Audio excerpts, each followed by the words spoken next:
कभी कभी जिंदगी ना बस एक पल में बदल जाती है। एक ऐसा पल आता है जो सब कुछ बदल कर रख देता है।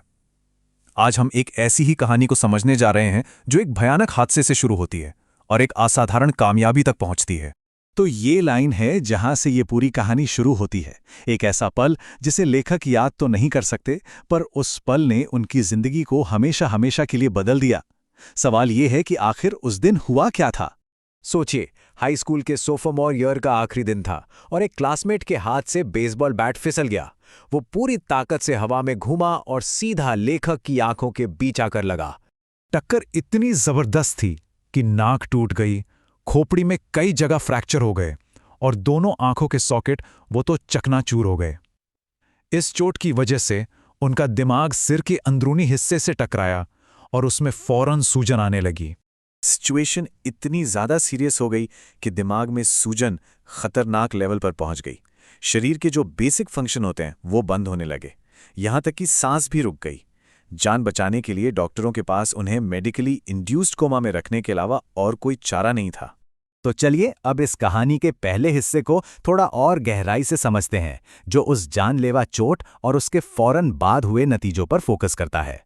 कोमा में जाने से ठीक पहले ही उनका शरीर जवाब दे रहा था। वो बेहोश हो गए, उन्हें दौरे पड़ने लगे और उनकी सांस भी पूरी तरह से रुक चुकी थी। लोकल हॉस्पिटल इस सिचुएशन को संभाल नहीं पा रहा था, इसलिए उन्हें हेलीकॉप्टर से एक बड़े ट्रॉमा यूनिट में ले जाना पड़ा। उनकी मां ने उस रात के बारे में कहा कि वो उनके जीवन की सबसे भयानक रातों में से एक थी। और ये बात हमें याद दिलाती है कि ये सिर्फ एक शारीरिक चोट नहीं थी, बल्कि पूरे परिवार के लिए एक इमोशनल भूचाल जैसा था। लेकिन कोमा से बाहर आना तो बस शुरुआत थी। असली लड़ाई तो अब शुरू होनी थी।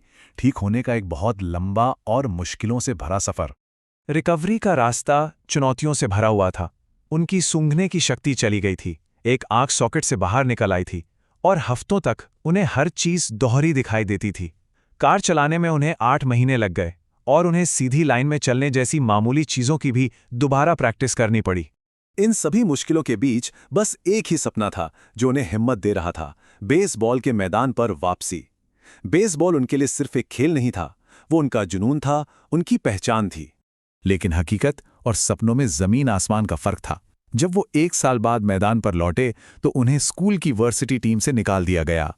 ये एक बहुत बड़ा झटका था, जिसने उन्हें अपमान और गहरे आत्मसंदेह यानी सेल्फ डाउट से भर दिया। और यहीं से कहानी में एक नया मोड़ आता है। जब लेखक ने डेनिसन यूनिवर्सिटी में कॉलेज शुरू किया तो उन्हें एक नई शुरुआत मिली।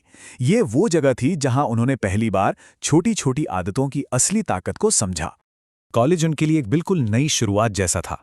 अतीत को पीछे छोड़कर उन्होंने अपना ध्यान उन छोटी छोटी चीजों पर लगाया जिन्हें वो कंट्रोल कर सकते थे। और बस यहीं से उनकी जिंदगी ने एक नया मोड़ ले लिया।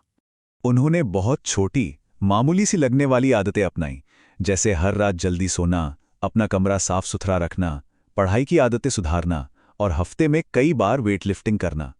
ये आदतें भले ही छोटी थीं, लेकिन उन्होंने आत्मविश्वास और जिंदगी पर कंट्रोल का एहसास वापस दिलाया। तो आदत है क्या आखिर? ये एक ऐसा रूटीन या व्यवहार है जिसे हम नियमित रूप से करते हैं और अक्सर ये अपने आप होने लगता है। यही छोटी छोटी स्वचालित क्रियाएं उनके इतने बड़े बदलाव की नींव बनी। अब देखते हैं कि कैसे ये छोटी छोटी आदतें धीरे धीरे बड़े नतीजों में बदलने लगी। इसे ही कंपाउंडिंग की शक्ति कहते हैं, जहां लगातार किए गए छोटे छोटे प्रयास समय के साथ मिलकर एक बहुत बड़ा असर पैदा करते हैं। ये टाइमलाइन साफ साफ दिखाती है कि उन छोटी आदतों ने अपना असर दिखाना कैसे शुरू किया। फ्रेशमैन ईयर में वो टीम में सबसे निचले पायदान पर थे। लगातार मेहनत से सोफोमोर ईयर में उन्हें स्टार्टिंग रोल मिला। जूनियर ईयर में वो टीम के कैप्टन बने और सीनियर ईयर तक आते आते वो यूनिवर्सिटी के टॉप एथलीट बन चुके थे। चोट लगने के 6 साल बाद जो नतीजे सामने आए वो हैरान करने वाले थे। उन्हें देश के सिर्फ 33 खिलाड़ियों को दी जाने वाली ESPN academic all America team में चुना गया। उनका नाम स्कूल के 8 रिकॉर्ड्स में दर्ज था और उन्हें यूनिवर्सिटी का सबसे बड़ा एकेडमिक सम्मान प्रेसिडेंट्स मेडल भी मिला। इस पूरे अनुभव से एक बहुत जरूरी सबक मिलता है। जो बदलाव शुरुआत में छोटे और मामूली से लगते हैं, अगर उन्हें सालों तक बनाए रखा जाए तो वो असाधारण परिणाम दे सकते हैं। चलिए अब इस व्यक्तिगत कहानी से आगे बढ़कर उन यूनिवर्सल सिद्धांतों को देखते हैं जिन्हें कोई भी अपना सकता है। मतलब ये कहानी सिर्फ एक इंसान की नहीं है, बल्कि ये अपनी असल क्षमता को हासिल करने के लिए एक सिस्टम का उदाहरण है, एक ऐसा ब्लूप्रिंट जिसे कोई भी फॉलो कर सकता है। तो ये है वो प्रैक्टिकल फ्रेमवर्क जो इस पूरी सोच की रीढ़ की हड्डी है।